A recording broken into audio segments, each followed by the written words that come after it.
नमस्कार दोस्तों, हिंदू धर्म में आप लोगों का बहुत बहुत स्वागत है। आज मैं आप लोगों को चौथ माता की व्रत कथा सुनाऊंगी। एक सेठ सेठानी थे, उनका एक बेटा और बहू थे। बहू सबको भोजन करा के फिर स्वयं भोजन करती। एक पड़ोसन ऐसी भी थी जो रोज पूछती, बहू आज क्या बनाया खाया है। बहू कहती ठंडो बासी। एक दिन उसके पति ने ऐसा सुनकर विचार किया कि आज तो पकवान बनाए जाएं, फिर देखे कि मेरी पत्नी क्या कहती है।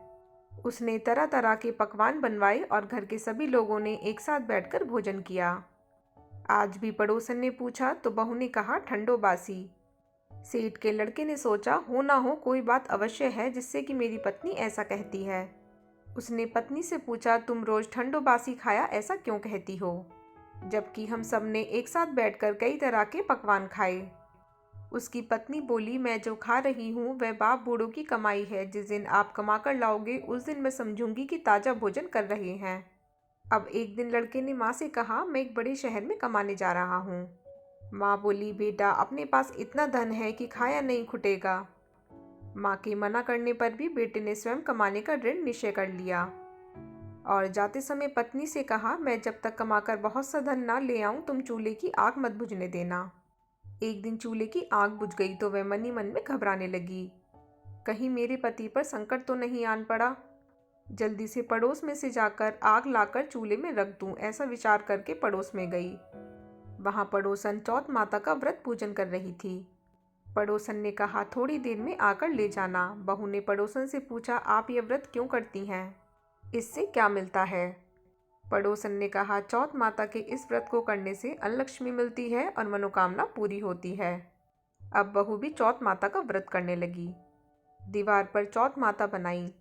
उस दिन घी गुड़ का चूरमा बनाकर रात्रि को चंद्रमा को अर्घ्य देकर भोजन करती। ऐसा करते करते बहुत दिन हो गए। चौथ माता ने उस बहू के पति को सपना दिया कि साहूकार का बेटा तू जागे कि सोवे, तेरी पत्नी बहुत याद कर रही है, घर जाकर उसकी चिंता मिटा। तू दुकान खोलकर कंकु केशर का पगलिया बनाकर बैठ जाना, आज तेरा हिसाब किताब चुकता हो जाएगा। अब तो चौथ माता ने जैसे कहा था वैसा ही हुआ। उसने घर जाने की तैयारी की और गाड़ी भरकर धन दौलत लेकर चल दिया। रास्ते में एक बड़ा सा काला नाग फन फैलाए बैठ गया और कहने लगा, आज तो मैं तुझे डसूंगा छोड़ूंगा नहीं।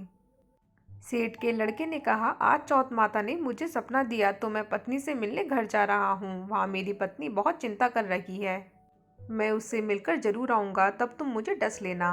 नाग ने कहा, तुम शपथ पूर्वक कहकर जाओ तो मैं तुम्हें जाने दूंगा, परंतु लौट कर नहीं आए तो तुम्हारे घर आकर ही मैं तुम्हें डस लूंगा। इस प्रकार सर्प को वचन देकर वह अपने घर पहुंचा। वहां सभी से हंसी खुशी से मिला और भोजन करके उदास होकर बैठ गया। उसकी पत्नी ने उदास होने का कारण पूछा तो पति ने काले नाग वाली बात बताते हुए कहा, यदि मैं उसके पास नहीं जाऊंगा तो वो घर आकर ही मुझे डस लेगा। पत्नी बहुत चतुर थी, उसने कहा कि आप घबराओ नहीं, लेट जाओ, मैं एक उपाय करती हूँ। पत्नी ने कमरे की 7 पैड़ी धोई।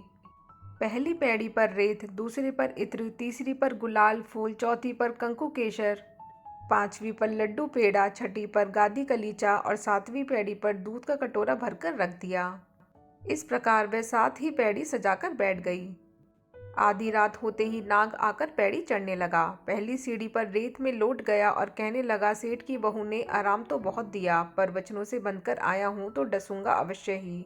इसी प्रकार 7 पैड़ियों पर नाग आराम करता हुआ और कहता हुआ कि डसूंगा जरूर कमरे में जाने ही वाला था कि चौथ माता ने विचार किया कि मैं इसे नहीं बचाऊंगी तो संसार में धर्म कर्म और व्रत पूजन को कौन मानेगा।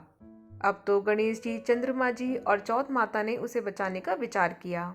चंद्रमा जी ने उजाला किया, चौथ माता ढाल बनी और गणेश जी ने तलवार लेकर नाग को मार दिया और ढाल से ढक दिया।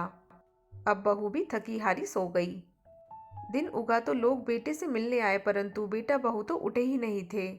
बहुत देर हो गई तो माँ उन्हें उठाने गई। माँ ने 7 पैड़ियों पर जो कुछ देखा तो घबराई और बेटे बहू को आवाज लगाई। बेटा बहू उठे तो देखा कि एक ढाल तलवार वहां पड़ी है। अब ढाल उठाई तो वह काला नाग मरा हुआ पड़ा है।